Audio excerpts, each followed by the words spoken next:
Welcome to the Bayesian Conspiracy. I'm Eneasz Brodsky. I'm Steven Zuber. And we have the Collinses with us today. Simone and Malcolm, please say hello. Hi, I am Mrs. Malcolm James Collins, and I'm so excited to be here. Hello, I am Malcolm Collins, and I am excited to be with you guys as well. Excellent. I want to do this because, I don't know, it's just been a thing I wanted to do. Hello, Malcolm and Simone! There we go. Hi, That is how I always join. You know me. Hello, it is so wonderful to be here with you guys. I am excited to be chatting today. Yes. That's like the most YouTube energy you've ever had on the show. I love it. I listened to too much Based Camp, I think. Gosh, yeah. I think I picked this up from a combination of horse auctions and... How many horses have you bought at auction? I'm from Texas, okay? I know my horse auctions. You got to keep the energy high. But also, I try to build a personal heuristic of starting every conversation with high and positive energy, because when you do, it becomes a habit, like shaking someone's hand when you meet them. And it generally leads to like them feeling positive energy from you, which puts the conversation in a more positive direction and like keeps things lively. The only real downside is when I talk to someone who's a bit of a downer, they can find the dissonance, the painful to be around. It weeds out low energy people. It's good. Yeah. That sounds like a great way to approach things, though. I love that. Yeah, well, I mean, I'm one of the things that we talk a lot about, which is really different from like our main subject, but a lot of our early books are on this subject, is how to manipulate your own emotional states.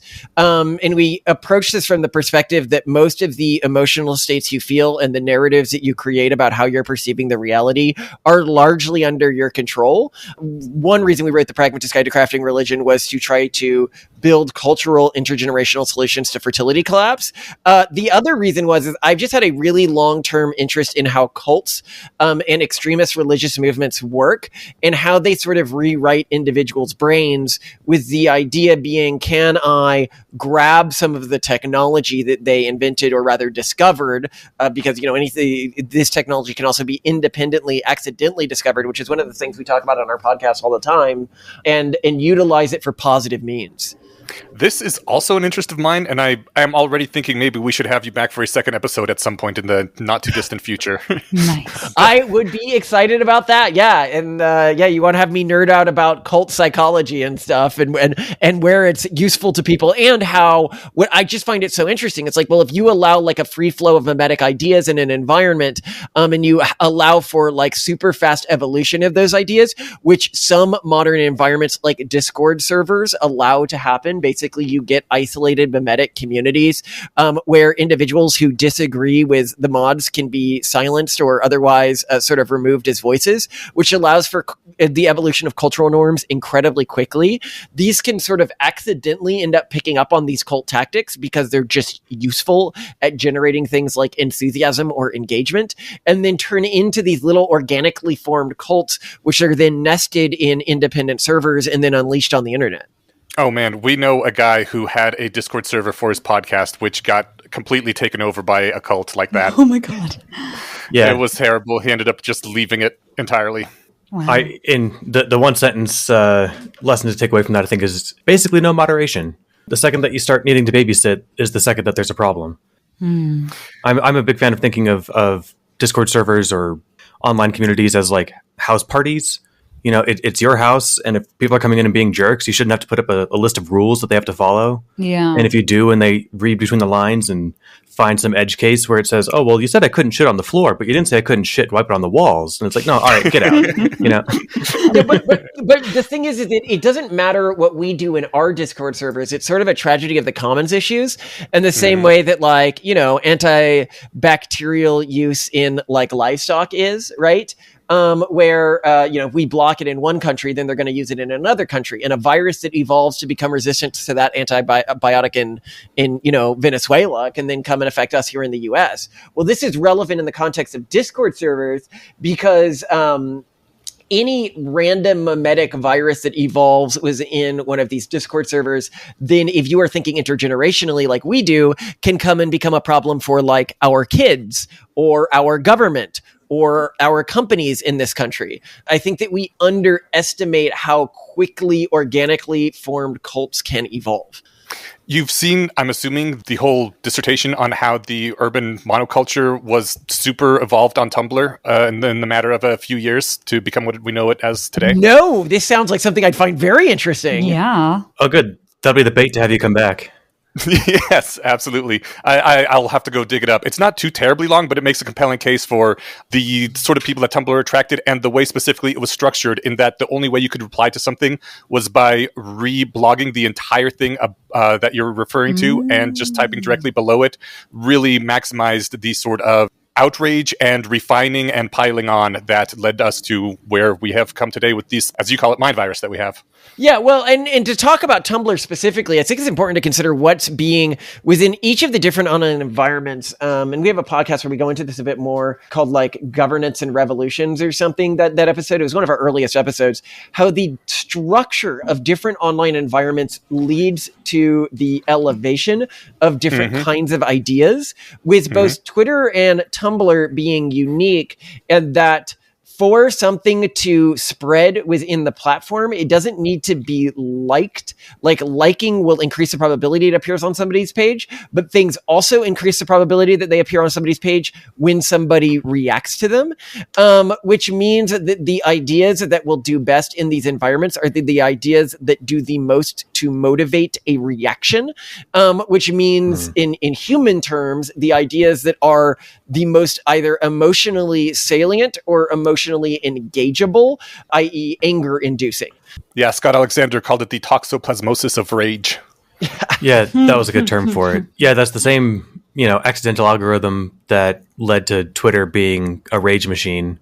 It was supposed to be a maximized engagement machine, but it turns out emotional engagement is what keeps people on the screen. So yeah, rage is very engaging. Yeah. To the topic you had us on here for, I'm sure, and to get more out of Simone, let's get started on direct questions instead of me pontificating. Only because we're on a time crunch. Otherwise, I'd love to dig into more. But do you guys want to start introducing yourselves? We mentioned the book and the sort of the general overview, but I'm also curious how you guys came about this and got interested in it in the first place. All right, well, hold on. We should say real quickly what this is.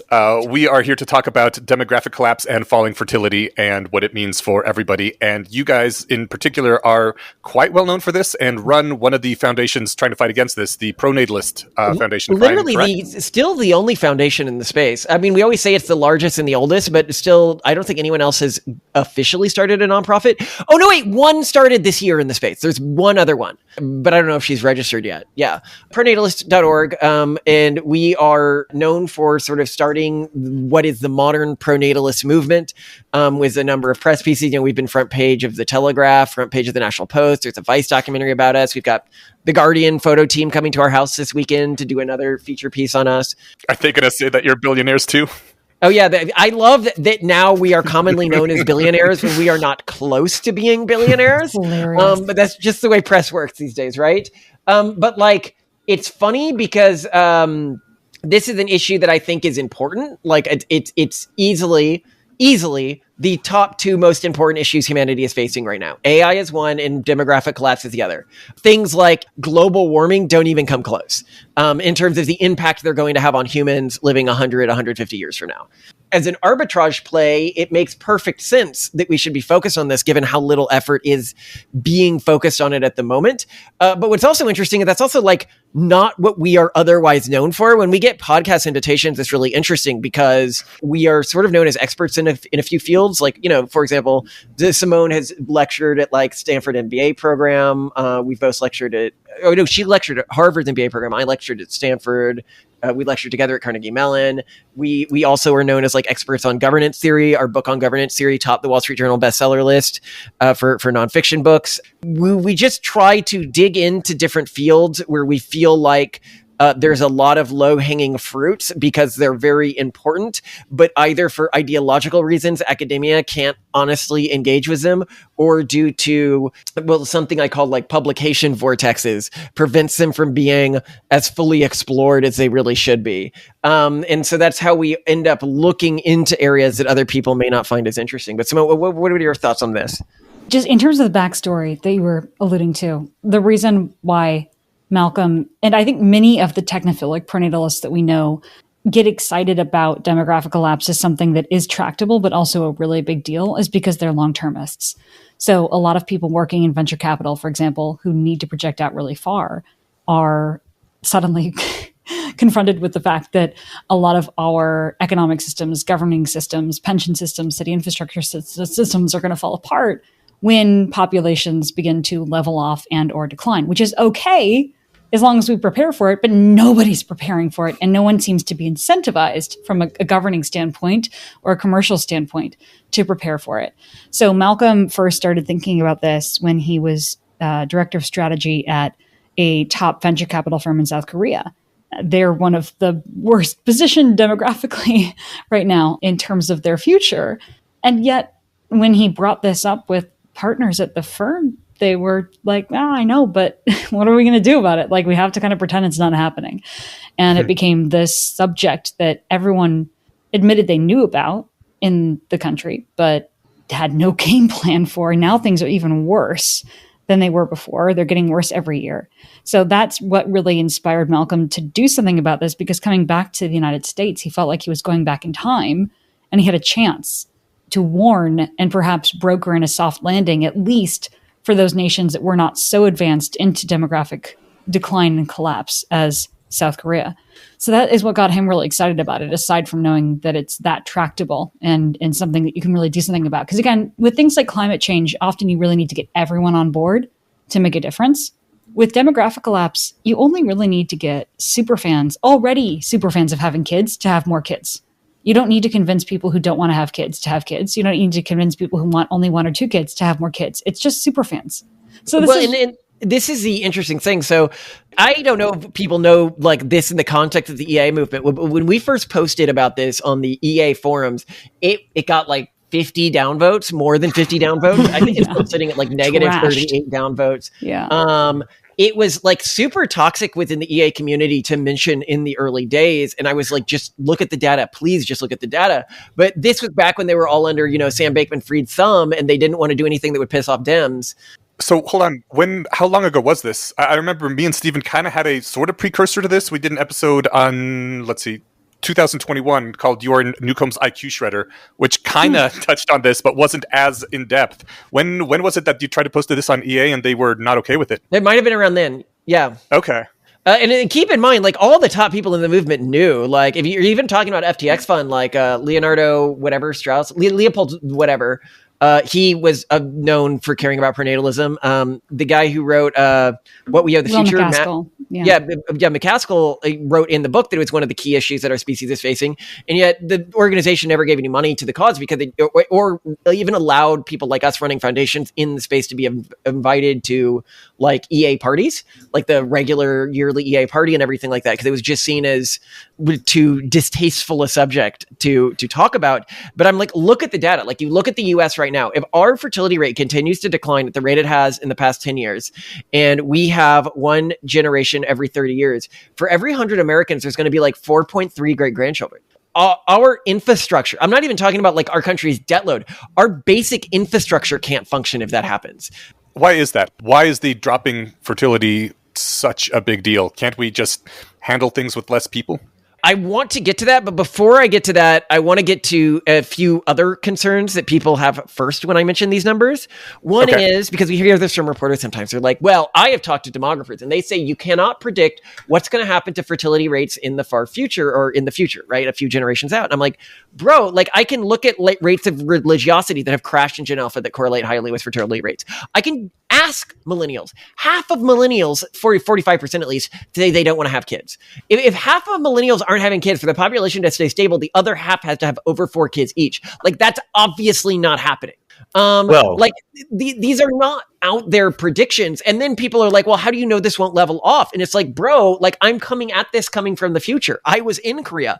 I see what happens. They're like, well, governments, if this becomes a big enough problem, governments will just spend money to make it go away. And I'm like, bro, South Korea spent $280 trillion in the last 16 years trying to solve this, and they haven't been able to. At their current fertility rate, even if it doesn't continue to go down, for every 100 Koreans, there's going to be only 6 great-grandchildren. And year over year this year, they're like, well, it must be slowing down. No, it's speeding up. Year over year this year, their fertility rate fell 11.5%. Why does this speed up as it goes further? It's the pig and the snake problem. It's that more and more, higher and higher percentage of the population is outside of reproductive range. Right now, 60% of Korea's population is over the age of 40. Even if they wanted to solve this problem now, even if they came up with a realistic solution, there's really not much they can do. What is the pig and the snake? The pig and the snake is you can still see the pig, but the pig's pretty fucked. Wait, what does the snake have to do with it? I've never heard this before. When a snake eats a pig, it's like a population. A person can look at the population and be like, but Koreans are still there. And I'm like, yes, but they're not of the age where they are still fertile. The population is functionally dead, even though you can still see it in the snake. Okay. Simone mentioned about getting superfans to have more kids. Just for posterity, if you guys have to jump immediately, it's because, Simone, aren't you due for your 4th kid in like 10 days? Yeah. That's hardcore. I just spoke with my surgeon this morning and I'm like, lady, please, I want to have 7, 10, 13 kids. And she's like, well, the most I've done is 8. So we had this whole like game plan of, okay, how are we going to make this work? Okay, let's do this. So yeah, I mean, that's what it comes down to though. And I like that because a lot of people think about prenatalism and demographic collapse, and immediately they jump to Handmaid's Tale. They jump to coercive loss of reproductive rights and bodily freedom. And we are seeing this in a very scary way already in places like China, where they're curtailing access to abortions, to vasectomy clinics, to even basic birth control. And yet what really the prenatalism is, as far as our movement is concerned, is about protecting people's right to not have kids or just have one kid or never get married or whatever it may be, and just empowering those who are super fans of kids like we are. Well, and if there's one article you read on this, like if your listeners are like, okay, but this is just a developed world problem, I strongly suggest a piece that came out recently in America's Quarterly called Latin America's Fertility Decline is Accelerating and No One's Certain Why. Latin America is actually in a terrible fertility situation right now. They fell below replacement back in 2019, but as of this year, so the UN Populations Division, and they always do this, they assume that it's going to plateau, even though all the leading indicators say it won't. They said in 2019, the study came out, and they said, oh, yes, Latin America's fertility is dropping, but it's going to plateau at the 1.75 number, right?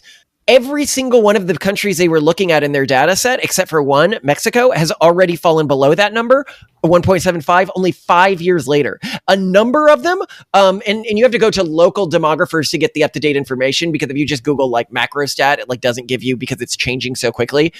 Local demographers have used the term vertiginously to describe their fertility rates. A number of them have already fallen around to the 1.3 number that was thought impossible for a developing country. Specifically, this article goes over a number of local demographers noting this in Chile, Uruguay, Cuba, and Jamaica.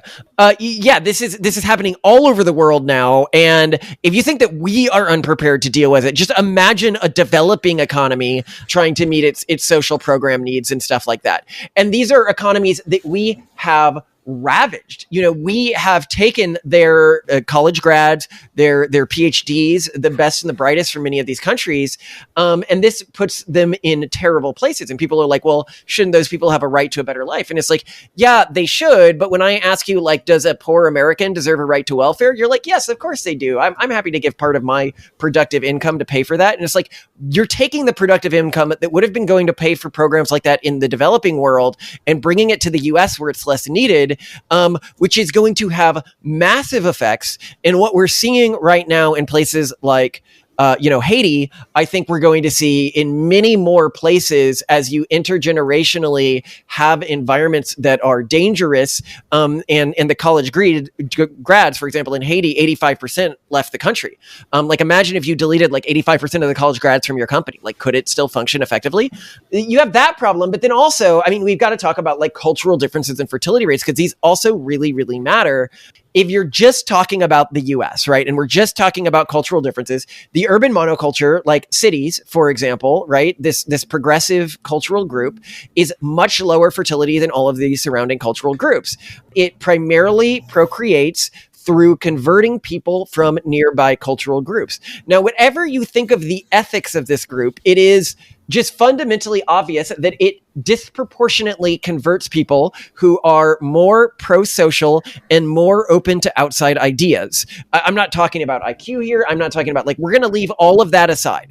Just if you have a cultural group that is very large all around the world and is disproportionately both genetically and culturally deleting people who are pro-social and open to outside ideas from all of the cultural groups around it, most of which are often more religious or more conservative in nature, those communities are going to intergenerationally become, through just cultural selection, less pro-social and less open to new ideas. And this is going to have a massive society-wide effect if this selection event is strong. So I just needed to get the basic stuff out there before I get into why this is going to cause society collapse, but I want to give you guys some chance to ask questions here. I have a number. I think this was literally what we talked about in Newcomb's IQ Shredder, that the cities draw in the high IQ and high productivity, high openness people, and then they stop reproducing, and the effects that's going to have. But we had not at that point realized, or maybe it just wasn't common knowledge yet, that fertility was dropping absolutely everywhere, not just in the cities, although it's worse than the cities, but out in the rural areas like India, China, the Mormons, apparently they're all below replacement fertility at this point, right? Yeah. I mean, it's dropping in different groups at different speeds that goes against many people's intuitions of what's really happening. So a lot of people are like, oh, well, Catholics must be okay. Actually, Catholics have a uniquely bad fertility rate. The average Catholic majority country in Europe has a fertility rate below 1.3. They're basically halving every year. Orthodox Christians also have very low fertility rates. There are a few religious traditions that are more protective. Typically, the Protestant traditions are more protective. But as bad as Catholic and Orthodox fertility rates are, the absolute worst are pretty much any of the East Asian traditions, whether it's, Buddhism or Hinduism or Shinto. They just have rock bottom fertility rates that actually get in some places worse as you go more conservative. So a lot of this goes against people's intuitions, especially when people are like, oh, this must be, you care about white people. And it's actually white people are disproportionately in the cultural groups that are least affected by this, simply because Jewish groups and Protestant groups are the two groups that are least affected by prosperity-induced fertility collapse, and they are overwhelmingly white.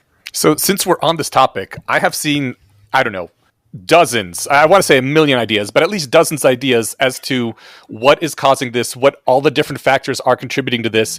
Do you have any idea of ones that one or two or maybe a handful that are particularly impactful?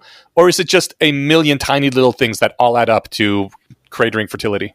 We argue that the biggest factor is culture. I mean, in the end, things have to change and they can't go back to what they were before. And I think this is one of the biggest things that people are missing. So a lot of people point to demographic collapse and fertility collapses, and they're like, well, you know what went wrong? Women left the home and entered the workplace and got educated. And that drives us nuts because women have been working forever, since the dawn of humanity. It's an aberration that women are somehow not working.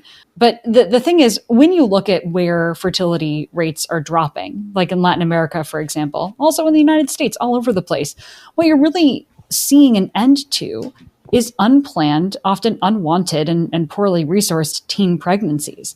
These are often, pregnancies that are not ideal. These are kids who are not getting the amount of care that their parents or that the kids themselves would like. So we don't necessarily see it as, oh, well, we better go back to that. We better go back to removing access to birth control and, a bunch of people getting pregnant without wanting to. But what we do have to do is build a society in which people, when they're ready, and hopefully earlier, so a society that makes people ready earlier, do have kids and are excited to have kids. And right now we don't live in a society that celebrates parenthood, that encourages parenthood, that facilitates parenthood.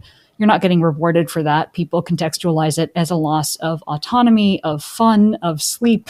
It's all about giving things up, and there are very few rewards for that. So it's a mixture of rewarding things, some very subtle policy changes that make it easier on people, but it's not about going back to the way things were. We can't. You can't undo globalization and the internet and the modern economy as much as many people want to. I push back a little there. What we mean is we shouldn't. I mean, it's if it turns out we can. This is something we've pointed out before. If it turns out that the only groups that are able to motivate above repopulation fertility rates are the groups that remove rights from women, then in the future, women will not have rights because those are the only groups that will survive. Yeah. If our movement fails at its sort of voluntary, pluralistic solutions to fertility collapse, pluralism and voluntary fertility will end as concepts for our species. Yeah. Ultimately, if you care about feminism, if you care about education for women or any sort of female empowerment, if you care about reproductive rights, you should care about demographic collapse and prenatalism, whether or not you like the idea of having kids personally. Yeah, and I also want to elevate like things that don't work, right? When people hear about this issue, the moment they internalize it as a real issue, they always try to use it to support some pet cause of theirs. Cash incentives don't work. We know this. Obviously, Korea has tried it to the nines. Hungary spent 5% of their GP on it a couple of years ago and got their fertility rate out by like 1.6%. Now, they've been doing that for a few years. And it Can I interject real quick about cash incentives? Mm-hmm. Yeah. Recently, I was speaking to someone who said that she was offered $2 million to have someone's child. And by that, he meant not like marry me and be my wife, but like literally, here's $200, here's some semen, you have the kid and raise it yourself. Million, you mean? No, $2 million. $2 million, continue. Yeah, and she was like, I don't know. I don't know if it's worth it to raise a kid by yourself for $2 million. Yeah. And yeah, like if you can't pay for one child with $2 million, it's going to be really hard time to money your way out of this. Mm-hmm. Exactly. And this is, so people will say that, or they'll be like, oh, it's a problem with housing space. And I'm like, are you actually kidding me right now? It's not a problem with housing space. People used to live in much more cramped conditions and still had higher fertility rates than they have today. Well, and still today, people having more kids tend to live in smaller, cramped houses. So. But wasn't all of that involuntary? Like they banged and children happened and they just had to live wherever they could live. No, often it's more cultural. These are often people who are, on average, more religiously conservative and much more religious. So they aren't living in cities. They aren't, working as consultants for Bain and making a ton of money. Therefore, they are of more modest means. They're living in multi-generational houses, which makes child rearing easier. Yeah. But another thing, so conservative will hear this and they'll be like, well, ban immigration. It's like, it turns out that when you control for the income of a country, the less diverse a country is, the lower the fertility rate is for everyone in the country. Like Korea, for example, is incredibly undiverse and has a very low fertility rate, whereas Israel has an unusually high fertility rate and is very diverse. So is the United States, unusually diverse and has a very high fertility rate. The first and most important thing that we need to do as a movement is stop people from trying the things other people have tried and we know don't work, like cash incentives and incredibly strict border regulations. You need to figure out how to change the culture of your country. Just as a note here, because Simone mentioned this, but she didn't mention the stats, which are actually quite shocking here. Both in the United States and Latin America, if you break out the different demographics, like women by age demographic, the number of kids a woman has actually goes up or stays about neutral for every one of those demographics, except for women under 24. Fertility collapse is completely an issue globally of women under 24 choosing not to have kids. Isn't that also exactly what we've been telling them, what society has been saying to do? Like, do not have any children until you're done with college, which typically takes 20, around the year 24, since now everybody needs a master's. Yeah, but what a lot of people, so there's two key problems here. Is a lot of people just don't have a knowledge of their actual fertility window. They do not know that it is rare for someone to have kids. If they're over 42, for example, they're like, oh yeah, I can wait till I'm like 35 and then find a wife. It's like, no, not if you want a lot of kids. I mean, I guess if you plan to like freeze all your embryos then and go through this big process, you can, but that means the moment you get married, you need to start freezing a large bank of embryos. I'm by no means an expert in ancient Rome. I did some amateur research for a few months when I wrote a novel set in that period. But one of the things they did, because their men could not really provide a life until, at least the upper class ones, until going through quite a long life journey of working in politics and working in the military, and were older, and semen quality diminishes by then.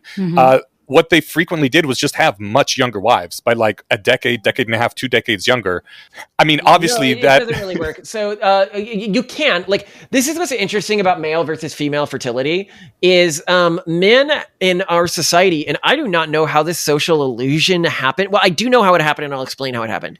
People think male fertility doesn't really decline that much as they age. Like, they know it declines a little. They know that like genetic maladaptive effects happen a little as men get get older, but they don't seem to understand that it's almost at exactly the same rate as women. It's just that women hit a wall where literally they can't have kids anymore, and men, instead of like hitting a complete cliff, just continue to go down linearly after that point in terms of their fertility and the genetic health of the children. I think that was the brute force solution, that just marry someone in their teens, maybe early 20s, and their incredibly high fertility would make up for your plummeting fertility as you're in your 40s, 50s as a man. Right, but you typically can't get those partners. So this is actually when we're doing like matchmaking, because matchmaking is a huge problem here. And men are like, oh, it's all women's fault that this is happening. And then we point to the debt because we've done matchmaking and everything like that. And the men who are saying this are often men who waited to seriously find a partner until they were like 32 and are looking at women who are like 22 women year-old these days. Women who are 22 and get marry like 23-year-old men. They do not marry men in their 30s. There is a perception of this big age gap relationship being frequent that happens because celebrities who we just see more are more likely to get into these, and because they are used in media and pop culture, but they are not actually a very common phenomenon, and they're certainly not a solution to fertility collapse. I think it's the opposite of frequent. Like everything I see says, like, if you're dating anyone more than 3 years distant from you, you're some sort of a monster or being taken advantage of. Well, I mean, it is happening, and now there's also the social attacks on this. But I don't think that this is a realistic solution here. The other problem is so one is women don't really know what their fertility window is. Men think that they have an infinite fertility window. That's a secondary problem. Right. And then dating markets are broken. People have unrealistic expectations around what they're optimizing their lives around. You can always, for a lot of people, think of something better that you can do with your life than focus on the next generation. If you don't think about the next generation as it actually is, which is as an exponentially expanding impact. So it sounds like it is like a couple dozen small things all added up together to cause the fertility collapse. Yeah, and we've only named a small handful. Yeah, I mean, for example, one we didn't mention, by 2060, it's estimated now that 50% of men in the developed world will be infertile. And this is why a lot of these older cultural solutions, like people say, oh, ban abortion. And I'm like, here's a map of how strict abortion regulations are by European country. And here's a map of their fertility rate. It's like a direct correlation. The more you impose religious values on a population, the lower their fertility rates. This is often weird to people because the more religious a population is within a country, the higher their fertility rates. And it's like, well, what's causing this? And it's like, well, it's because it's an outside ban. It is not an internally motivated moral context. But to get to the question you asked early on, because we should pontificate on this, how bad is this? Like, what actually happens? Why, when I say if you have 5% or even 50% of people living in a society as you had, 50, 100 years ago, that at a base level, the way we've structured our civilization, it doesn't work. Well, you've got the debt problem, which is one. You know, we have taken out debt at a national level, at a state level, at a city level, at the level of our land, at the level of our human capital in terms of student loans, at the level of our corporate capital, you know? And this was great when we lived in a world where the units producing things, humans, and the units consuming things, humans, were growing at an exponential rate because debt's a miraculous thing when something is growing. You know, if I make a $10 investment and $8 is debt and $2 is equity and it grows by just 20%, well, I have doubled my equity investment. But if it shrinks by just 10%, I've lost half my equity investment. And this is functionally what caused the collapse of Detroit. Because cities are hiding how much of their income is going to debt-like things. So you look at something like New York and people are like, well, only 7% goes to debt. And I'm like, actually, look at your payroll. I think it was 34% is going to unpaid previous expenses, i.e. like pension plans and stuff like that, where they're just like, oh, well, the city will be richer in the future, so we'll fund it then when the money is actually needed, which is equivalently debt. So, you know, you're getting close to the 50% debt level that caused Detroit to break in Manhattan already. But okay, take debt completely off the board here, because let's say, oh, we have the general debt forgiveness or something, and it hurts the world economy, but it's not catastrophic. And it's like, yeah, but also your cities stop functioning. If you take something like a Manhattan and you remove 50% of the population, that doesn't decrease the cost of the sewer lines by 50%. That doesn't decrease the cost of the electrical grid by 50%. That doesn't decrease the cost of basically any of the infrastructure. Pretty much all of the infrastructure You may get like a 10% reduction in cost or something, but not that much. And this is a catastrophic problem, the way we've structured things, because it means that many of the systems that we have come to rely on are going to begin to fail.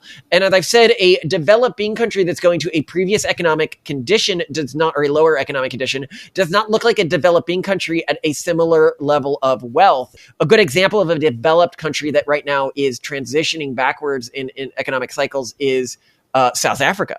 And I think that that's what a lot of the United States and Europe is going to see, which is rolling blackouts, huge amount, like overlapping governing structures. By that, what I mean is, okay, yeah, technically you live in the US, but the person who actually polices your town or something is X gang. Because, and people are like, well, why would that happen? And it's like, well, because police departments stop working. And we're already seeing this with movements like defund the police and stuff like that, right? Like the idea that the things that we have grown up with are just like this permanent thing that will exist forever. It's one of these things where I'm like, why do you think that? And they're like, well, that's the way it's been for like the past 300 years. And it's like, yes, but about every 300 years, a civilization collapses. Like we have seen this happen before. We saw it happen with the Muslim Empire. We saw it happen with the Roman Empire. We saw it happen with the Athenian Empire. Like we are not at some unprecedented part in history right now. We can look to see what comes next and learn from that. And often right before you get these collapses, you have fertility collapses in the dominant civilization, which we know from like Roman writings of the period and stuff like that, that they were freaked out about nobody having kids anymore. And we can talk about why that happens. But yeah, we are looking at a level of breakdown when people are like, what? So like you're concerned about the economy? I'm like, no, I'm concerned about the millions of old people who are going to starve to death in their houses because Social Security shuts down and Medicaid shuts down. Yeah, that's the other thing is in the media, often this is framed as a rich person obsession. And in the end, very similar to climate change, the people who are going to get hurt most by a hard landing on demographic collapse are not the wealthy, are not the privileged, but are those who are of more meager means, those who are older, those who are more vulnerable. Because in the end, for example, let's say reproductive rights get curtailed. Well, wealthy and well-connected people get to just fly somewhere else to get IVF treatments or whatever, or move to another country. Everyone else is left in the dark. And of course, when cities start to crumble, many people can't move out of them if they don't have other options. So this is this is not an elitist issue at all. Yeah, but also, I mean, if you're just a generic long-termist, you need to think about the cultural effects this is going to have, as I have pointed out. If the dominant cultural group in a society is systemically deleting from nearby cultural groups the most pro-social individuals and the most open to outside ideas individuals, do you know the effects that has on those groups? Do you know the effects that it has on society long-term? Do you just need to project this forwards? And it's very obvious where we're going. And people are like, well, if it's so negative, why didn't this happen historically? Like, just in the 1970s, this was basically a non-issue. This is a brand new issue from our generation. And people are like, yeah, but won't the population like plateau? That's what the UN says. And I'm like, I've already shown you the UN is massively wrong in its numbers. Like they've been proven wrong over and over again. And two, we had a population that was exploding exponentially for most of human history. The reason why overpopulation was a threat was because of the exponential rate of population increase. Well, it turns out that population decreases with the same exponential numbers. And we should have appreciated that this would be true, but it just obviously is at this point.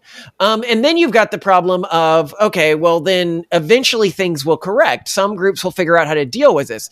And it's like, yes, some groups will. You can look at the world today and we already know what those groups look like. Right now, the dominant cultural strategy to maintain a high fertility rate in the modern world is to disengage with technology, like total technophobia. And the more you disengage with technology, the higher your fertility rate will be. To disengage with economic productivity, the less money you make within a country, the more kids you have. So these are groups like the Jehovah's Witnesses, like impose bans on levels of education and stuff like that, which leads to lower income, which leads to more kids. And to prevent kids from deconverting by adopting a stance of incredible xenophobia, just sort of the dehumanization of all outside population, so you don't have to worry about your kids interacting or taking ideas from them. That is the dominant group that's going to make it through this particular crucible that our species is facing. I know that they will make it through. The question is, can anyone else make it through?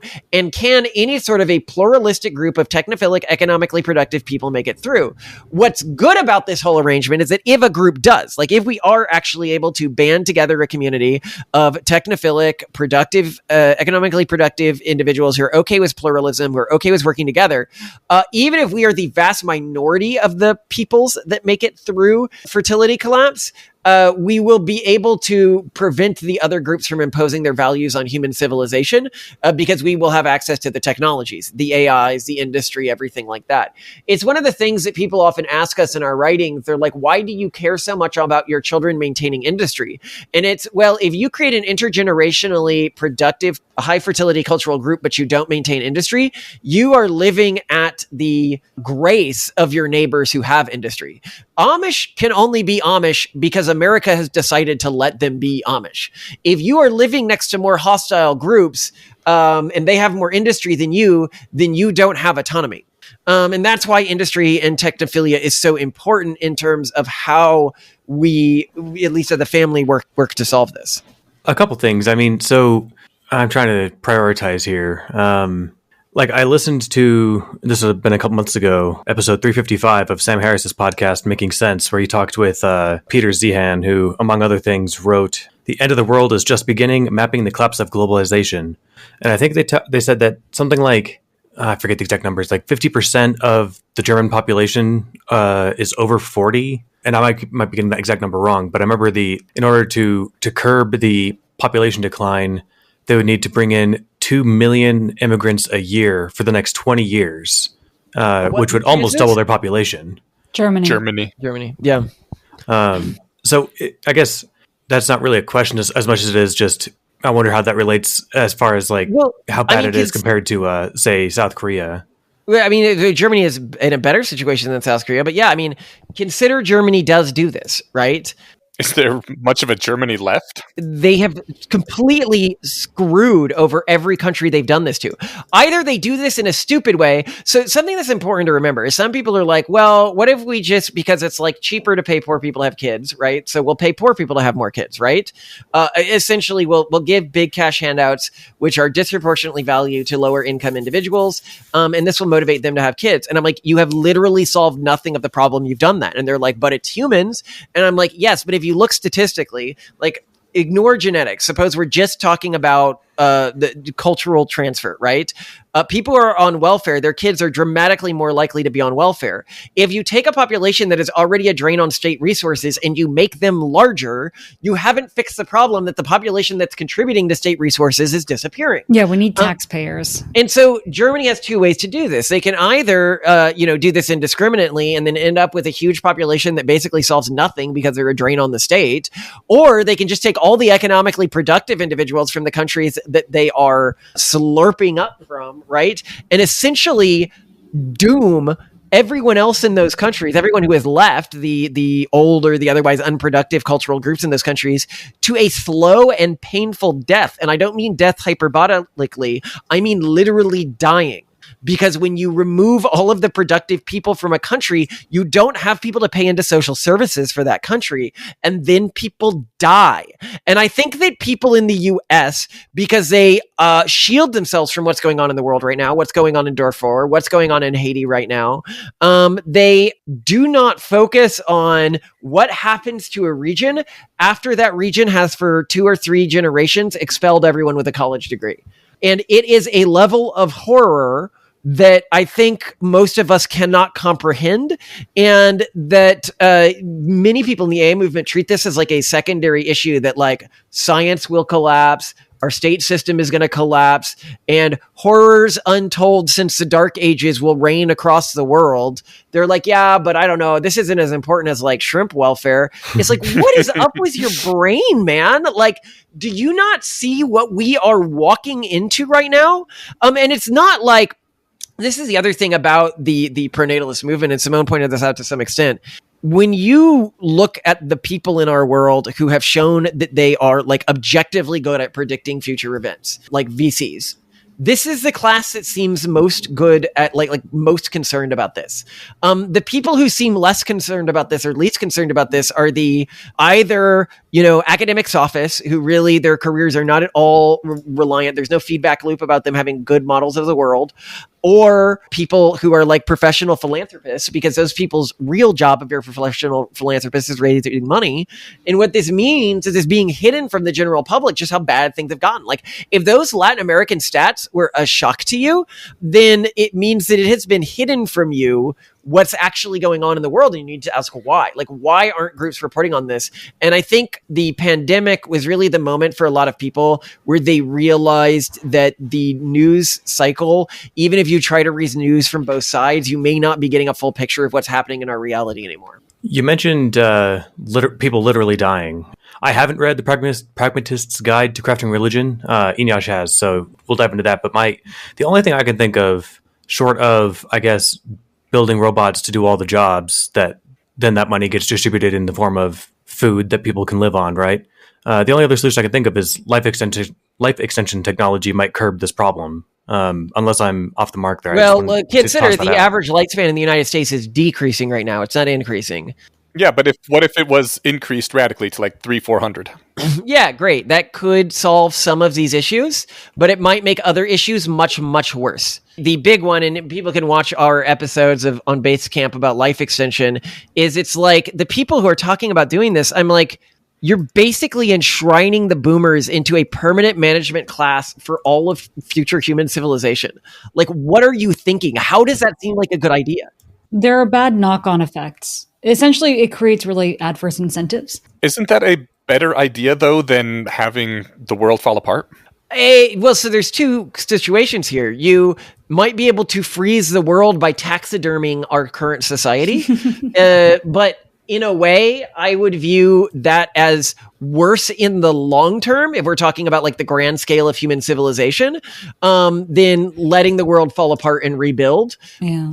In the end, what we're trying to do with the modern prenatalism movement is fight stagnation, and that comes in a couple of different forms. I mean, one is obviously avoiding a long-term or semi-permanent gerontocracy that is ultimately motivated to fight for stagnation, to maintain their entrenched positions in power, or we're fighting a cultural monoculture after we see a mass extinction of various diverse cultures that fail to maintain high birth rates.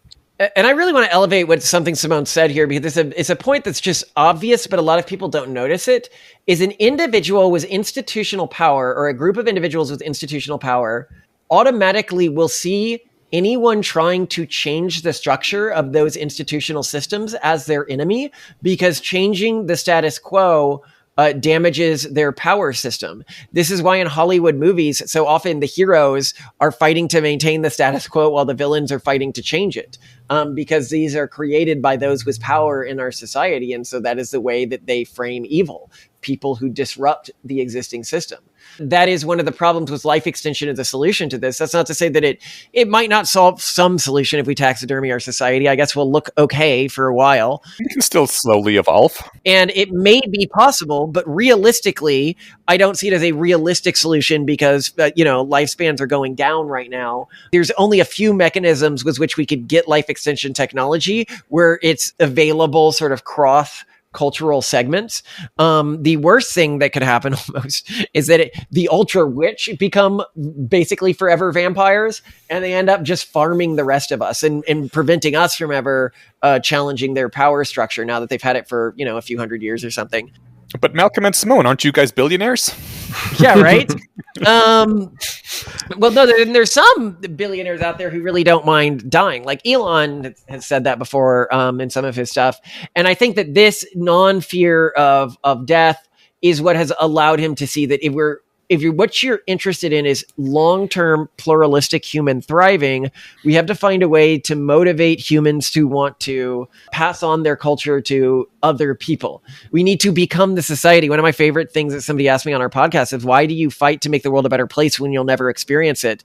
And I'm like, that has become like a sane thing for a person to say and not expect to be ridiculed for saying it is so like the antithesis of that old, whatever those are called, like a society prospers when people plant trees that they won't live under. Right. And so if you're like, how do we fix this in our religion book? The way you fix this, and the reason it's so tractable, which Simone mentioned, is a single family that has 8 kids. If we did this for just 11 generations, we'd have more descendants than live on Earth today. We don't need to get everyone on board with this, right? Wait, not just you, but all your descendants, all of them also have 8 kids. Yeah. That does not sound that easy. Well, cults do this sort of thing all the time. Amish double their number every 20 years. Yeah, but cults are famously short-lived. What? I guess I strongly disagree with that. I would say that cults stop being called cults when they're long-lived. That's a good way to put it. But then they become religions, and then their total fertility drops again. Right. Well, so religions have a stronger fertility than the general population, but these are religions that were constructed or culturally evolved in pre-industrial periods, not just pre-internet, not just pre-AI. We can intentionally construct a cultural system that can work in the face of all of this and can adapt as new changes happen in our society. And that's the core thesis of the Pragmatist Guide to Crafting Religion, is how do you create a religious system that adapts to changes in the world while still maintaining sort of a feeling of purpose and a reason to intergenerationally exist, which I do not think our existing society gives people, or our existing moral systems, which, to be honest, are often quite juvenile. I would agree. But I read the Pragmatic Guide to Crafting Religion, and it doesn't feel to me like it's necessarily a guide to crafting a religion. It seems like a way to set up a personal family cult, which I'm not saying that in a bad way. Like I think cults serve very useful functions, but when I think of a religion, I think of something that is much larger and interfaces with the rest of culture and gets its hands in the neighboring states and in the laws. And like a religion is a much larger entity, and it doesn't feel like there's not a religion being crafted in as much as a bunch of good ideas for a family to implement, which would increase their fertility, which doesn't feel like the same thing to me. Well, I mean, wouldn't it be great if we had religions that didn't try to do all those things, that didn't try to convert their neighbors, that didn't try to influence government policy? And a person can hear this and they're like, well, such a religion will spread less quickly. And it's like, maybe, but maybe also it will be less threatening to the cultural groups around it and the governing systems around it that will lead them to stamp down on it less vigorously. So there are benefits to structuring things this way, but yeah, I mean, religion may be the wrong word. I chose it to be provocative. So here's the thing. People look at me and they go, ha ha ha, you really think that like a set of cultural practices can intergenerationally persist and spread, and people will spread it just because they think it's in the best interest of their kids? And like, here's me gesturing vaguely at Santa versus Jesus. It's like, Santa. Adults don't believe in Santa. They do it because they're like, oh, that was a cool part of my childhood, which motivated like good behaviors, and it has outcompeted the traditional quote unquote religious religions. We can build new, even recently, new religious tradition or new cultural traditions have been built, like the gender reveal party, right? Now maybe we can build one that's not like slipshod put together for virality and doesn't end up to people burning down national forests and like murdering family members. The interesting thing is people can be like, that's crazy. And I'm like, why is it crazy? And they're like, well, because no one's ever tried that except for like cultists. And I'm like, well, that doesn't make it crazy. Cultists who tried it made it work. That's how they created cults. But they use these cults to enrich themselves or get sex or provide personal validation for themselves. If you have smart, intentional people crafting something as a community, but they're doing it intentionally and for the best interest of their kids, I think it's totally realistic to do this. And actually, if you look historically, most groups that have attempted sort of to create new denominations, and they had relatively sane ideas, those denominations ended up growing and spreading. Every religion started out as a cult, but exactly. yeah, but it's when you mentioned community, and like the community thing, I think is a thing that really sticks with me here, because there doesn't seem to be much in the way of community, really. There's how do I say this? I came from a Jehovah's Witness family. My parents had 4 children. They were, good with the replacement fertility, but their 3 sons all have no kids and probably will have no kids. Their daughter has 2 kids and is probably going to be done with the 2. It doesn't feel like just scolding your children and saying you have to have more children for the good of the human race works. Like that never works. Definitely not. Our point is that when you raise kids, you have an 18-year sales pitch that you're making of your culture, of your beliefs, of your worldview, and of having kids.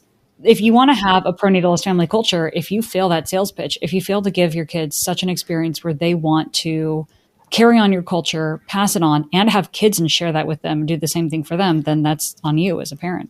I agree, but I don't think that a family is a culture necessarily. Like a culture is everything around us, and I think that is part of the problem. No. That's not how it's worked for like the vast majority of human history.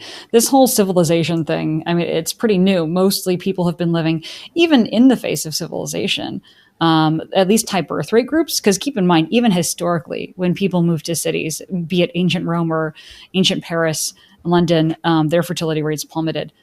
Really, the people who were having kids were out in the countryside living in isolation. You were living, okay, not exactly only with your family. It's more like a corporate family or a small village. But that is culture. And these are the people who are having kids. Yeah, the village would be interrelated. They'd be like a larger family unit. They would have shared traditions. They would have, like, what is culture if not that?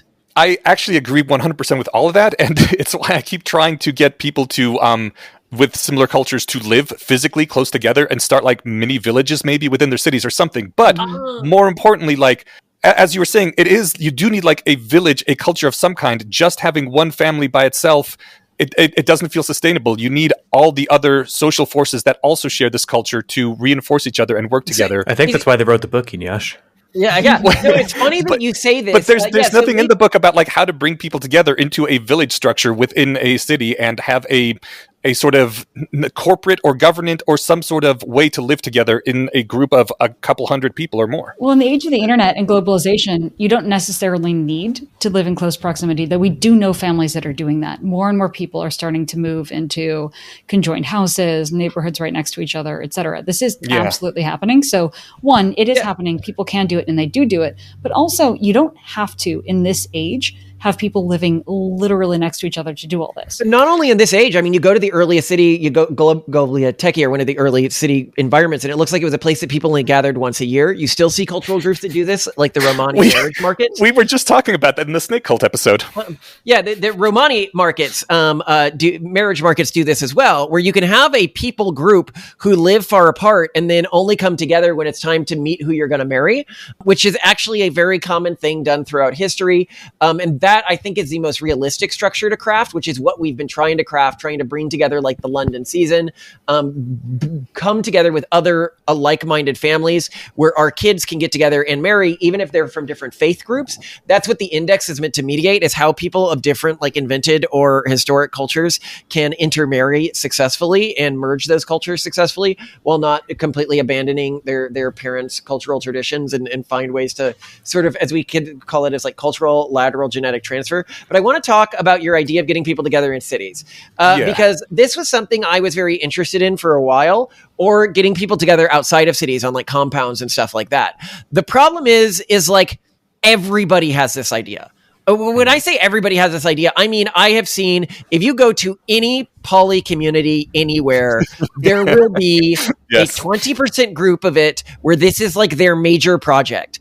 If you go to any EA community anywhere, there will be a 30% group of it where this is a major project of theirs. So why does this never work? It never works because it doesn't work. Historically speaking, when people did this, they were genetically related and they had pre-agreed upon very specific shared like cosmology and everything like that. When these EA groups do this, they superficially have the same culture because they misunderstand what culture is. They think culture is like broad, gushy things like we see in society, right? Like, oh, I have like broadly similar to beliefs about what I want from life as you, and like blah, blah, blah. But like, you don't actually care about them in the same way that I'm talking about at the genetic levels. You care about family. Like when they drop their kids off for you to deal with them. Sure, a couple people in the community might be tolerant of that, but other people over time become less and less tolerant because, we were genetically coded to not be tolerant of that sort of behavior. I've literally seen this happen, and I have the same concerns as you, and that's why I think that we actually do need a religion sort of thing. I mean, it would have to be a secular religion because none of us believe in any sort of God, but we need something that is much more like that with a cosmology and. Well, I mean, is your audience broadly? I should probably give our religion to your audience. So I'll be quick about this because I know we're hitting time here, which is to say the way that we structure it for our kids is we tell them, okay, 1 million years from now, if humans are still alive, do you think that they will look more like you would conceive of a human or more you would conceive of a god? And I think most reasonable people would say in 1 million years, whatever humanity becomes is going to look more the way we would think about gods.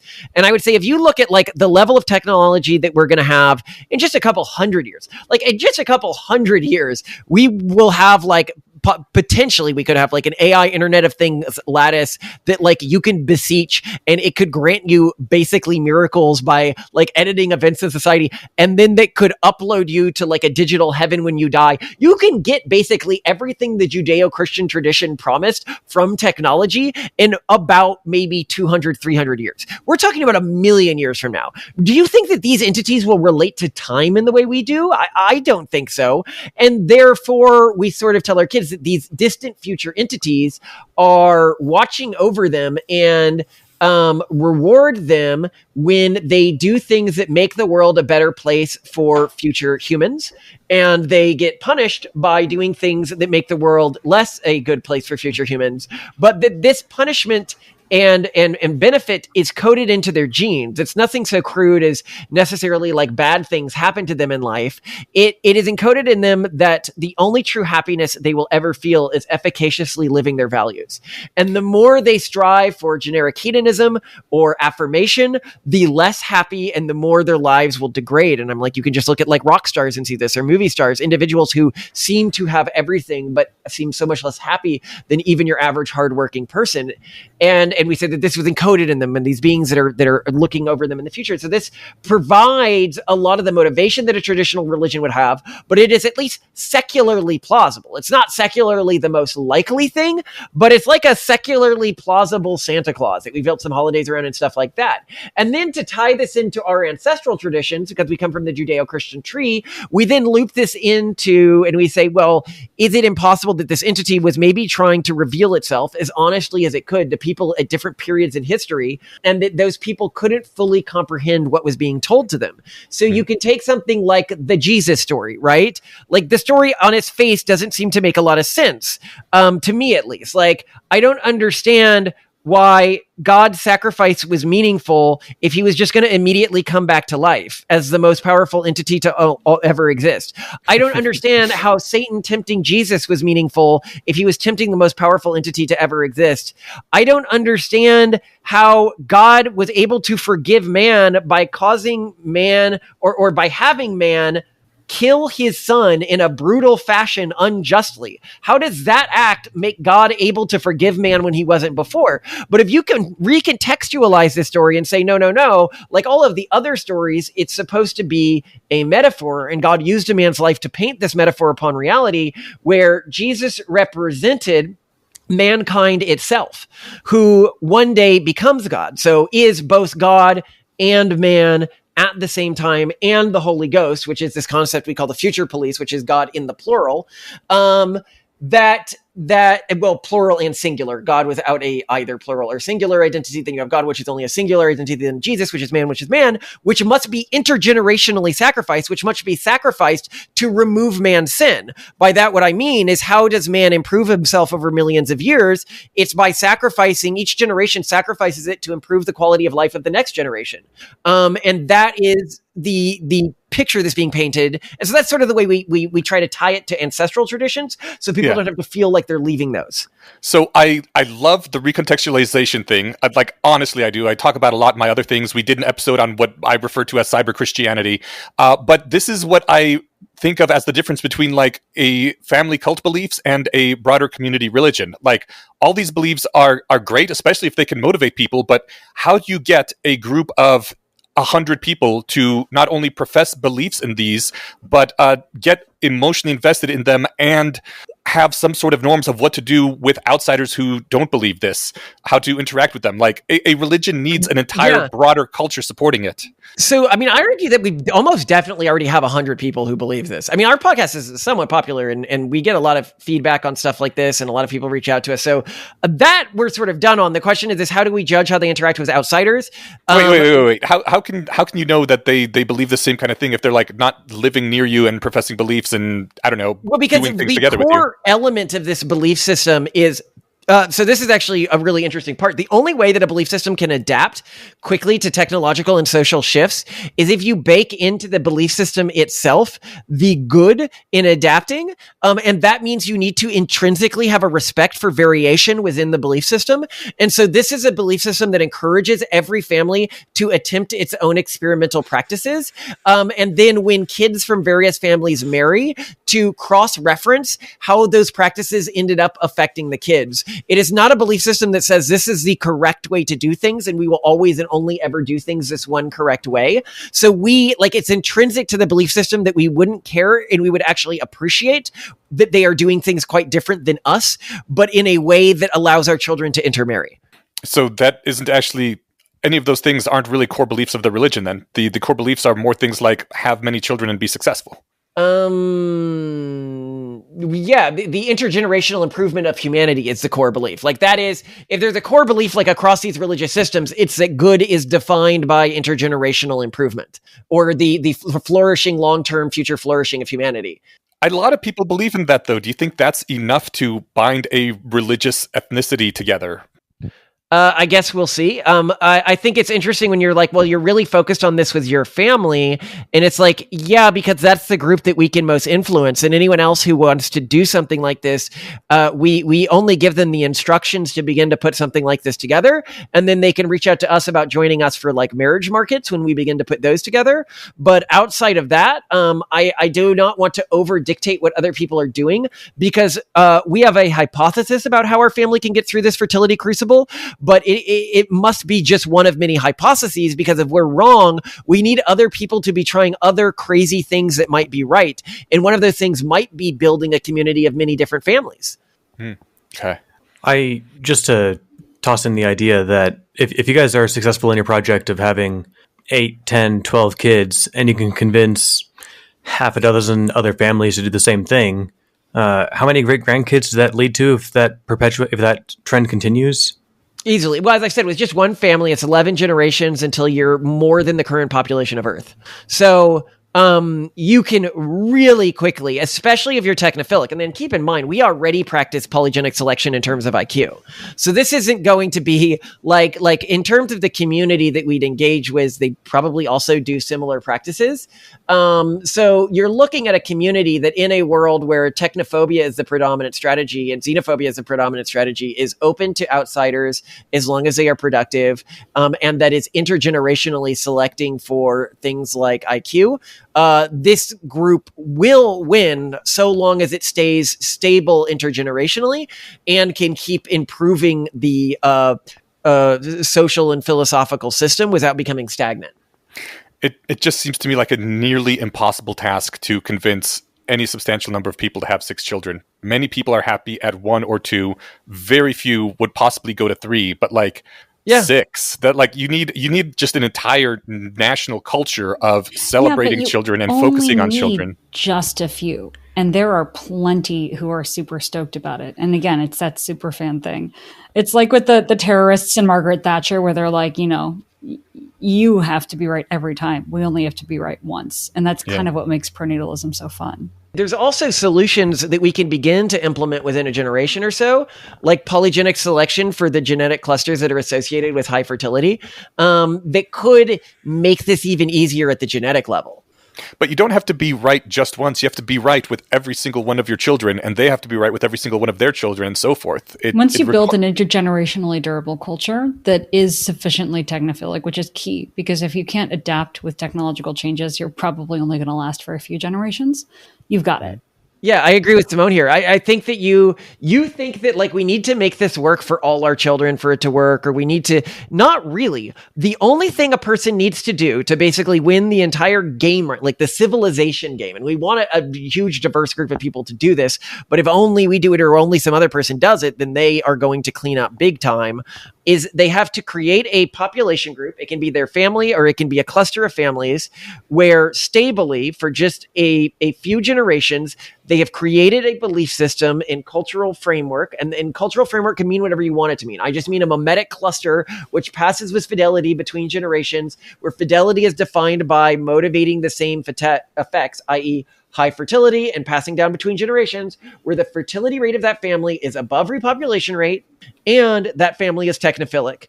If you can just build that, which isn't that hard, if just like a small cluster, like 3 of my kids end up falling into this and doing 3 kids themselves, and they end up doing 3 kids themselves, eventually they win, right? Like you don't need it to be giant. We are aiming for giant. I would like giant. And I know that intergenerationally, the families that do better are going to be selected for better being high fertility and higher fidelity of passing down the core tools without being too rigid. So yeah, to me, it seems actually pretty likely that a group like this wins. I'm confused as to why you see it as so unlikely when for most of human history, people have passed down their cultural beliefs with fidelity intergenerationally. The not doing that is an anathema to our very short window of history that we happen to be living in. I mean, the reason I'm so skeptical about it is because I guess it goes back to the feeling of scolding. A lot of what I hear is the world is going to collapse. Everything is going to be terrible. We have to have children right now to prevent this. And I have a very sort of rebellious attitude to that kind of thing. I'm like, don't tell me that I have to do things to save the world. I'm doing what I can with the people that are around me. The problem is, like, I have friends who have just 2 children right now, and they can't do much of anything. They are so hampered in their lifestyle. Only one person can travel at a time. She can't travel for very long. Maybe he can travel, but then she has to stay home. The amount of sacrifices that people have to make. Problem. That's one. That is a cultural problem. Like, you can't take your children on planes. Travel. People didn't travel like that historically. Like this is a well, okay, but wait, let me say, sure, I do think it's a hedonism problem, but I don't mean just like travel. I mean, like, you don't see flocks of children in a Starbucks. You don't see them in the grocery store. You don't see children anywhere, really. There's no place for children in our lives. Well, we shouldn't be in Starbuckses. You do see them at specific cultural events, though. If I go to an ultra-Orthodox Jewish event, I'm going to see flocks of children. I want to point out what you were talking about here, punishing children. If you are punishing children into having children, like you are like, and I see this with many conservative religious traditions because this used to work. When religious traditions are the dominant cultural group within a specific region, they are capable of punishing their children into having more children because they're able to use the social environment around them, like the school system and stuff like that, to notify them if they're leaving their traditions. This strategy no longer works anymore. And it's why many cultural groups like Mormons are seeing their fertility rates collapse so fast because they used these techniques. They used the mission trips where they constantly watched over kids during periods where they are most likely to deconvert, 15 to 21. And those kids have cell phones and now they're still deconverting. And when you say we will shun you if you deconvert, if you say we will punish you if you deconvert, then all you're saying is don't tell me if you've deconverted and then just disappear. This used to work at the cultural strategy, but it doesn't work anymore. You can only motivate high fertility now by convincing someone that they will be better off and that they're for having lots of kids and that their culture actually matters and is a good thing. And this is the core of why Judaism has high fertility rates, because Judaism does not motivate high fertility rates by saying, if you don't have lots of kids or if you leave our cultural group, we will abandon you. It does it by instilling pride in the Jewish identity and by saying, look, and we need lots of kids to continue existing. And you are edified for doing this. And all of these kids have a shot in our society, like in Israel or something like that. Well, here's the thing. You can tell people stuff. You can tell them they'll be fulfilled and they'll be happy if they have kids, but all they see is the sacrifices. Like, I think more than anything else, we just don't have the joy of children in our world. Like, it is so amazing to see kids running around and laughing and just being full of energy and being delighted by the simplest things. And they'll come up and they'll ask you questions, and you can tell them things that you feel good when you're giving advice or teaching kids things. And nobody has the opportunity to do that anymore. We do not interact with kids. And if as long as our culture is a kid-free culture, people will not see the joy of having kids, and they won't want them, because then having a child is just a sacrifice as far as they can see. Well, this is great. And this is how the small groups that do have a lot of kids end up winning. So when we go to events for other pronatalists and stuff like that, and, it's a bunch of kids playing together and we're all hanging out together, you see a joy at these events that you don't see in mainstream society. And so when my kids are growing up and they're used to going to summer camp with the other pronatalist families and all of the fun that they have there, and all of these families have like 8 kids or 6 kids, and they're all happy and laughing and having a good time. And then they go to Walmart or they go look on the internet and they see the spiking rates of depression and they see a world that is falling apart. And I point out the celebrities and I say, look, they have achieved everything secular world says it has to offer. Are they happier than your friends' families who have sacrificed travel, who have sacrificed luxury cars, and have sacrificed having the current gen of technology and the latest iPhones and to my kids, it will be obvious that their community is happier. And I think that that's what a lot of people, when people watch our podcast, Basecamp, they're like, oh, it is obvious that whatever these people are doing is working in a way that mainstream society isn't. And I think that for a while, mainstream society was good at pulling the wool over our eyes and convincing us that the people who had all the money and were doing whatever they felt like were actually happier than the people who had built cultural systems for themselves. But I think that this is becoming an increasingly difficult bill of goods to sell, but you can disagree with me, and I'd actually be interested in that. Well, it's not that I disagree with you. It's that I think this is why we do actually need to have people in physical proximity to each other, because you can only see other people's kids when you are physically near them. Like, to see them running around and laughing and interacting with them, you got to be nearby.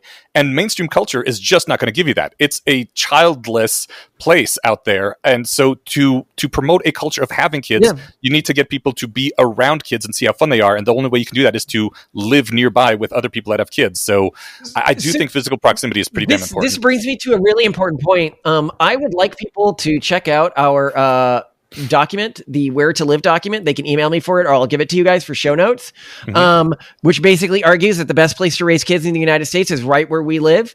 I would love you guys to move out here and have kids, and you could create a community with us. But I'd also say, like, a lot of the people that we know who are really big on the prenatalist movement, who are very sold on this, themselves came from small families, themselves have not been around a lot of kids and want to change that. All you really need to get someone exposed to and normalized to having a lot of kids around, taking care of other kids, playing with kids, etc., is to be a parent and have a lot of kids. And those kids grow up in that environment. They're normalized to it. They're normalized to caring for other kids and being around a lot of kids. So you don't necessarily have to have this community element. Again, we could be totally wrong and you might really need it, but this is not the only way. And it just, in so many cases, is ridiculously unsustainable. Plus, often these small communities that form, who knows? They could become toxic. They could become like actual cults that don't go in the right direction. So the easiest way, we think, to maintain cultural fidelity and quality control is to keep it literally in the family. Yeah, I think that the problem with the communities is people say, I will start the community then and make the community sustainable, and then I will have kids. And it needs to be the other way around. It's have lots of kids, then start the community, because then you have a reason to. Okay. I just wanted to say that it sounds like part of the project is, convince, like Simone says, convince some of the people who are already excited to do this to do more of it. And then 2 or 3 generations down the line, you've got thousands of people. It sounds like, even if this is like a relatively small kind of grassroots thing, that this culture that needs to emerge, it seems like it could be well on its way, and that's awesome. If I'm wrapping up quickly, this was great and a lot of fun. I really hope we can have you guys back to talk again. Anyway, that's my last 60 seconds. Where can people find, if they're interested in learning more about this, where they can find things? How can they contact you? Definitely check out the Basecamp podcast. That is where Malcolm diligently, 5 days a week, releases a new conversation, typically on things like prenatalism, culture, religion, all sorts of things like that. It's on You can YouTube, also- Substack, wherever you want to find it. And honestly, that's where I would first jump into us instead of our books these days, because nobody reads anymore. But the books are cheap. They're like $2, and they've got audiobooks, and we've written 5 of them, and they're on things like sexuality, relationships, life, and religion. And if you, for whatever reason, cannot afford the 99-cent book, ebook, etc., you can always email us, partners@pragmatistfoundation.com or partners@pronatalist.org, and ask for a free ebook or audiobook. We are happy to help. Awesome. Well, this is great. Thank you so much for the conversation and for doing what you guys do. You're doing, I think, the most anyone can ever be expected to do to curb a huge societal problem. And I'm mindful of the time, so I won't. I really appreciate it, and I hope that you guys don't get too canceled for having us on. You can't be talking about these issues in this world today. This is an unapproved fact of reality these days. Oh, if we were going to get canceled, we would have got canceled a while back. There you go. All right. Love Thank the you podcast. so much for Thank you joining so us. much, Have a good one, guys. Thanks a lot. Stephen, welcome back. Thanks, Inyash. It's been not a whole week and a half or anything, so No, it certainly hasn't. let's seamlessly transition back. We'll start with giving a huge shout out to our beloved sponsor and partner, the Guild of the Rose. Heck yes, these are the group that has been going strong since COVID, helping all the rationalists to level up their rationality skills. IRL, occasionally. We had the first in-person presentation in Denver last month, and the next one coming up this weekend. But they also have tons of workshops on guildoftheRose.org. Check it out. Sign up, make an account, play with the character sheet. I'm doing that. It's a lot of fun. It's the closest I can get to being the protagonist of Worth the Candle. So, Oh, nice. oh yeah. Yeah, it's a great organization. You're put into cohorts where you and several other people meet regularly, and they're the same several people over a period of time. So you get the whole social aspect. We talked some about building a community in this last episode, and I personally think that it's really important to have a IRL community, which is why I'm so freaking happy that the Guild of Rose is expanding to IRL stuff now. But it does start out with an online community, and those are also very valuable, especially when the rationalists that exist are spread out across the nation and across the world, and much harder to get them in the same room. And you can only get so far on your own. Yeah. Practicing martial arts moves in your basement solo is different than practicing, or even against a dummy is different than practicing with a person or the group. So do check them out. They rock. Absolutely. Link in the show notes. Yes. All right. We are going to talk about the less wrong posts now. The name of this post is Explaining versus Explaining Away. I don't know. How did you feel about these? Because I kind of enjoyed the dunking on... One of my favorite now books. I feel bad for saying that. No, one of my favorite books ever is dunking on this Keats outlook. Yeah, on Weaving the Rainbow by Dawkins, right? That's right. I wonder if it sounds like the kind of thing Yudkowsky would have read, but the idea broadly, and then we'll dive into the post in specific, is that science makes things less fun by explaining them. Or if you read Keats literally, sometimes removes things entirely. Which does remove some things entirely, but not actual things. That's the important distinction that I think Keats missed. I love this. It opens up with a poem by Keats, an excerpt from a poem at any rate, I think. I'm not sure if this is a whole poem. It's Lamia from 1819, and Eliezer says it deserves some kind of award for most famously annoying poetry, which I think is fair. I'm bad at reading poetry, so I kind of don't want to. Do you want to read this, or should we just tell the listeners to read it themselves? I'll give it a shot. I don't have a lot of practice. Do not all charms fly at the mere touch of cold philosophy? There was an awful rainbow once in heaven. We know her woof, her texture, she is given in the dull catalogue of common things. Philosophy will clip an angel's wings, conquer all mysteries by rule and line, empty the haunted air and gnomed mine, unweave a rainbow. Nice. It's poetic, but it's also... let's get into what Eliezer says about it, as to why this is so annoying. I've never understood poetry in the first place. Just come out and make your point. But write a blog post, damn it. This poem could have been a blog post. I agree. I mean, at some point, I will hopefully understand poetry, but in all seriousness, I have a hard time grasping anything from poetry that isn't better conveyed by plain words. My understanding is that the actual sound of the words is very important. I don't... Important for what? I don't know! I also have severe issues with poetry. I mean, maybe conveying the feeling they're going for or something. And what Keats is trying to go for here is, isn't this a bummer? man, the universe used to be so cool, world was so magical, and now since philosophy and science, ripped it apart, now it's all boring, and there's no haunts in the air, no mind or no gnomes in the mind, and apparently no rainbows. But Eliezer points out, like, the rainbow is still there. It's an important distinction. The rainbow was explained, the haunts and the gnomes were explained away. That phrasing is so apropos. He asks what could be going on in the anti-reductionist's mind, such that they would put rainbows in the same category as haunts and gnomes. And the rest of this seems to be a dive into that. At a quick run, basically, it shares in common with haunts and gnomes the fact that science has taken an analytical look at it and explained the phenomena behind it. Well, I mean, sort of. There were no phenomena behind the haunts and gnomes. Well, like, I'm not sure exactly what the gnomes are perceived to have been doing, but there's like the famous example with the ghost case, which they took for one of those movies that, there were like 10 that came out in those 5 years. It was taken from a very popular skeptic case, and I'm forgetting the guy's name, but I met him at a conference. But it was like, oh, I can hear the stairs being walked on. It's a ghost. And he found that the stairs share structure with it was like a townhome or an apartment or whatever. Mm-hmm. And when somebody on the other side of the wall walked on the stairs, it echoed on the stairs in this person's house. That explains away the ghost, but it doesn't explain away the sound, right? Right. Yeah. So in that sense, it's explained away what you've misattributed to be the cause. And so in that sense, the gnomes and the haunts are gone. But it's not clear to me, and Yudkowsky takes a stab at it, at what the hell Keats was complaining about here. Rainbows are still there. They're still pretty. I guess what he's complaining about is that they're no longer magical. Okay, so Eliezer's answer basically reduces to what's happening is the mind projection fallacy, which we talked about 1 or 2 episodes ago. It was a recent Less Wrong post.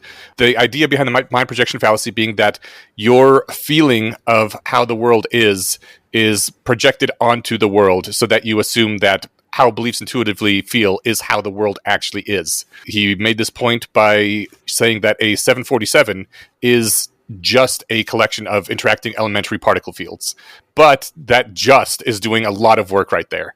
It's still an object. Those fields interact in a certain way that makes the plane be there and have wings and interact in the air.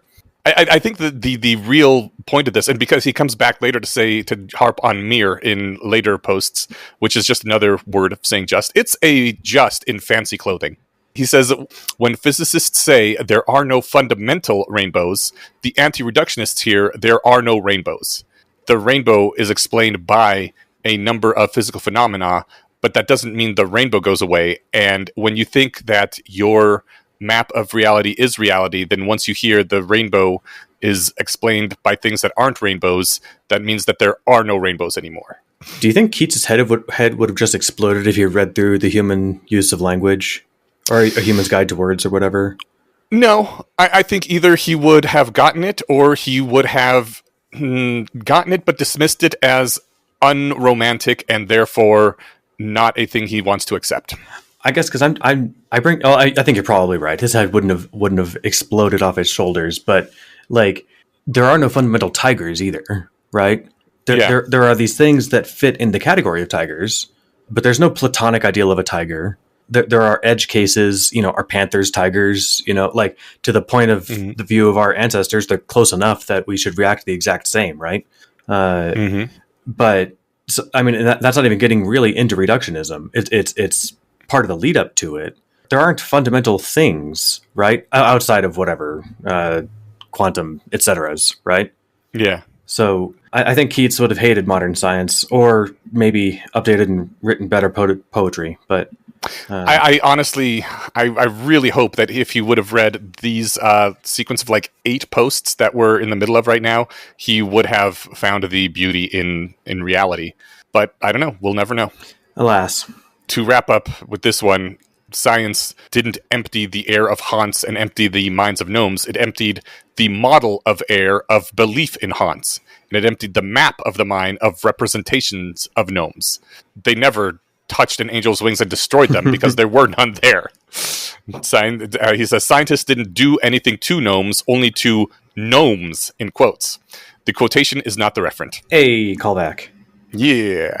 And as he puts so well, and this should, could be a mug or a bumper sticker, that which can be destroyed by the truth should be. Yes. The scientists didn't take away gnomes; it took away the delusion.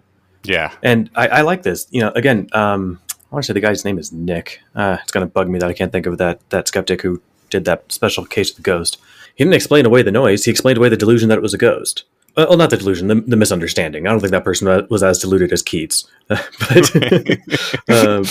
the thing with the rainbow thing, and with Keats's take on it, is like you can still go outside and point at rainbows.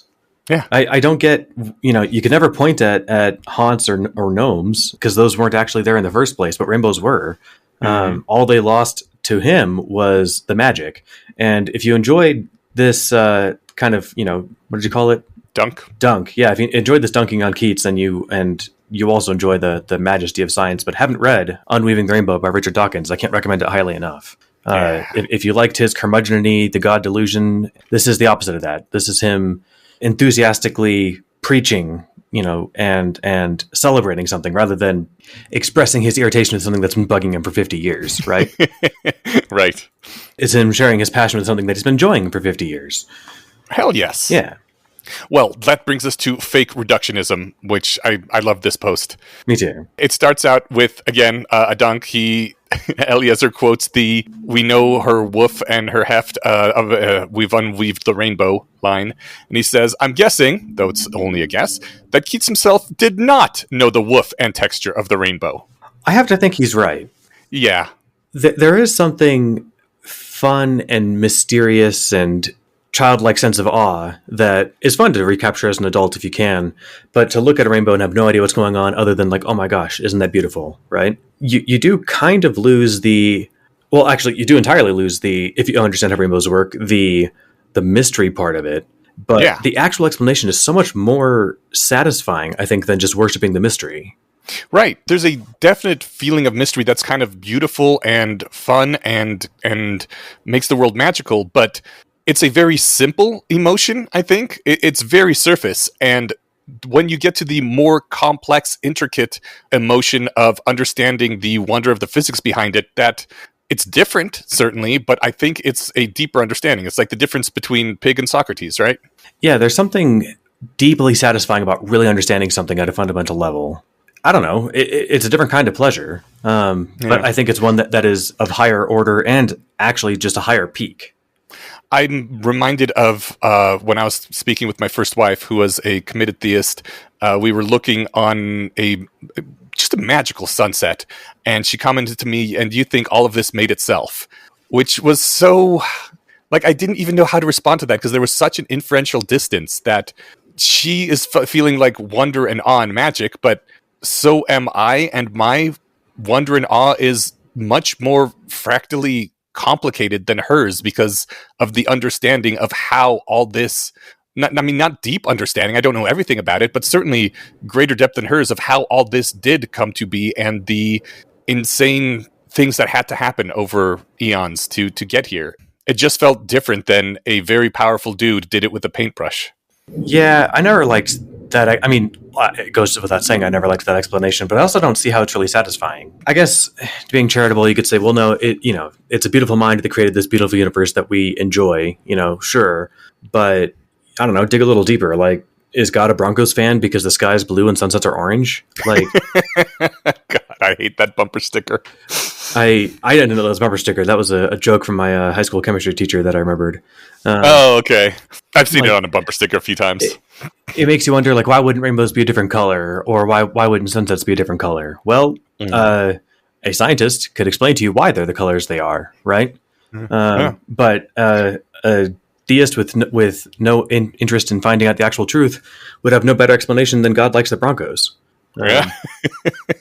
The Broncos is a local sports team, and their colors are blue and orange for anyone who's not in Denver. Yeah, it's a football team.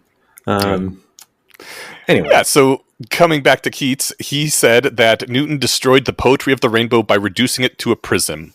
And Eliezer says, I am guessing, though it is only a guess, that Keats could not have sketched out on a paper why rainbows only appear when the sun is behind your head, or why the rainbow is an arc of a circle. If so, Keats had a fake explanation. In this case, a fake reduction. He'd been told that the rainbow had been reduced, but it had not actually been reduced in his model of the world. Is it okay if I just read the next 2 points because I think they're all in one thing? Yeah. Okay. The next point is there is a great distinction between being able to see where the rainbow comes from and playing around with prisms to confirm it, and maybe making a rainbow yourself by spraying water droplets, versus some dour-faced philosopher just telling you, no, there's nothing special about the rainbow. Didn't you hear? Scientists have explained it away. Just something to do with raindrops or whatever. Nothing to be excited about. You have to interpret the anti-reductionist experience of reductionism not in terms of their actually seeing how rainbows work, not in terms of having the critical aha, but in terms of their being told that the password is science. The effect is just to move rainbows to a different literary genre, a literary genre they have been taught to regard as boring. And a number of these things link back to less wrong posts, such as science as a tire for literary genre and the teacher's password for the word password. And the last one, boring science as a curiosity stopper, which I really liked. Yeah. Because, to some people, that is like it's got an explanation. Well, that's boring. The thing is, the explanation is fascinating and wonderful. It's just that they've been told, yeah, it's just science. And they're like, oh, science is boring. No need to look further. There's no magic. Exactly. I feel like I've said this before, but, I have now a better idea than I did the last time I said this years ago, how light bulbs work, right? There's still a bit of a mystery. What's a super mystery is like how I can text you a picture. I get in broad abstract how that works, but the idea that I can send you a high resolution image, without connecting wires or anything, I remember camera phones were just coming out when my great grandparents were still alive, and their big innovation was finally getting a cordless phone that they could answer from their patio, a cordless house phone. And he was just like, I'll never understand how this works. And but he didn't go ahead and fill in the blank by saying it's magic or therefore it's boring. It's just like it was so far beyond. They were farmers. Born right around the turn of the 1900s. So that level of experience is beyond him. So I guess what I'm getting at is like there is something fun about like not knowing how something works, but when you actually get to know how it actually works, I've never found that to be less satisfying than the mystery. Yeah. If anyone has an example of like, I thought this was really, fun and mysterious, then I learned how it worked and it turned out to be boring. Ooh, I have one good example of that. Mm-hmm. Magic tricks. I was about to say, that is the classic example of the it going the other way. Yeah, and that's the only one I can think of. And I remembered I was like 11. We were passing through Vegas. I'll be quick, I promise. On a road trip. I have a similar experience, but go on. Well, so there was somebody showing off a magic trick in the magic toy shop.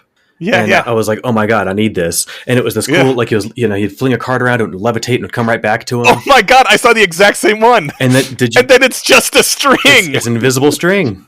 And it's just a string. So did you buy the same thing and then they take you in back and show you and then you're like, well, fuck.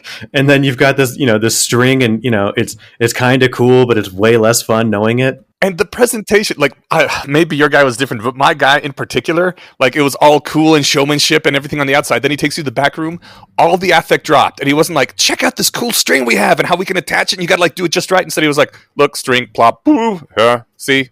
I think we met the same guy. Oh my God. Yeah. He drained absolutely all the joy out of it. Yeah, he didn't even explain how it worked in a fun way. Yeah. Which is kind of fun. But it was like, he's like, I don't know, maybe we did actually both in the same salesman, or maybe every magic shop salesperson is the same way. But he didn't even present the trick with any fun behind it. So yes, short of actual tricks, I can't think of a real life phenomena that is less fun by understanding it than enjoying the mystery of it. Yeah. All right, so the literary critics have their gnomes yanked out by force, not dissolved in insight, but removed by flat order of authority. They are given no beauty to replace the hauntless air, no genuine understanding that could be interesting in its own right. And that does suck. If only the literary critics had gone on to actually read the explanations. I mean, this is why we're trying to spread rationality to all the folks, right? So they can actually read these parts of Eliezer and maybe, or read Unweaving the Rainbow. It's good to get the word of beauty and joy out into the wider world. You can have a meaningful life that is wonderful while still being less wrong about what reality is. Well, and just mysteries of the natural world are really fun once explained. Mm-hmm. I have looked this up before, but I haven't had ChatGPT coach me through actually understanding it, so it never stuck. I still don't quite get how wind works. I know it's pressure differentials or whatever, but I don't know why it seems like it's constantly windy over here and why we get gusts of 35 miles an hour in the middle of the night. And it's like, if it's pressure differentials somewhere down the road, why isn't that being resolved with the first few gusts? Why does it go on for hours? I will know, in 30 minutes when I get done looking this up. But I bet that the answer is more fun than me just being, actually kind of annoyed at the mystery. But if I found the mystery, tantalizing and intriguing, I bet the actual explanation would be more exciting. I liked it. This seems like it's a dunk, but it could be taken earnestly. He's like, well, can't blame Keats. Poor lad probably wasn't raised right. But he dared to drink confusion to the memory of Newton. Apparently they had a toast at one point, him and some friends, a toast to the confusion of the memory of Newton. Right. Or confusion to the memory of Newton. That's right. And I liked the way this wraps up. I propose to the memory of Keats's confusion as a toast for rationalists. Cheers. I think that's a good one. I like it too. It might be good to actually incorporate that in something because it reminds us of the tragedy of what can happen when you don't dig deeper, when you just accept the teacher's password. Man, if we ever get whatever the full super advanced simulation stuff where there's all the moral emergency of creating fully sapient people and stuff, wouldn't it be fun to have Keats over for dinner and Newton and have them, talk it out and show how rainbow. How about Newton, Dawkins, and Keats, plus or minus Yudkowsky, just for explaining explaining the rainbow to Keats, right? To see if he likes the answer or not. Yeah, but that feels too much like a lecture. If there's Dawkins and Newton, then Keats needs one of the romantics on his side as well, so it could be a 2-on-2 discussion. Yeah, that's fair. I just figured I chose Dawkins. I chose Newton because he's the one that Keats is complaining about, but Newton was notoriously an asshole, and I think would kind of be an arrogant prick and talk down to Keats, whereas Dawkins, I think, would be ecstatic at the opportunity to explain to him. Yeah, we would need someone a bit less of an asshole. Yeah. Well, the closest we can get to that, again, is Unweaving the Rainbow. So excellent. All right, well, we are going to continue this in the next two Less Wrong posts, which are among some of my favorites, and I have some things to say about these and post-rationalism when we get to them in our next episode. Oh, boy. The next two posts are Savannah Poets and Joy in the Merely Real. That one I remember. And I actually thought that the fake reductionism one was going to say that, but it didn't. So, but it set it up. It sure did.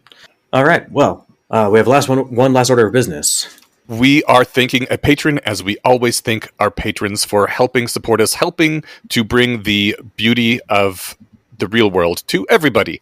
And this week we are thanking Craig. Craig, you rock. We appreciate it. It does make our lives better, and we couldn't do this without the support of our listeners. So seriously, thank you guys, and thank you, Craig, specifically. Yes. And speaking of support of our listeners, we are now on Substack. Oh, that's right, we are. You can join us on Substack or Patreon to get bonus things from many episodes. Not all the episodes, but a lot of them have little bonus chatter that we had before or after. I'm trying to now expand into having one thing in each episode that is available only for patrons or Substackers. Do we call them Substackers? I have no idea. You've been on Substack longer than I have. Subscribers. I know Dan Savage calls them subs, but that leans into his whole sex thing. You get some bonus extras. It really helps us out. Subscribe on Patreon or Substack. And you unlock all previous bonus content. Sometimes it's 10 minutes here or there. I actually finally just put the patron feed on my phone so I could go back and find the stuff that I hadn't listened to or that I hadn't seen in years. And I missed a whole 40-minute interview with you and Ayla. So that was a lot of fun to listen to. Fantastic. Ayla bonus chat was, I think, the title. I'll go ahead and link it in the show notes for this episode, so any patrons can go and check it out directly. Any new patrons. Excellent. All right, cool. We'll see you in a couple weeks. Okay, bye.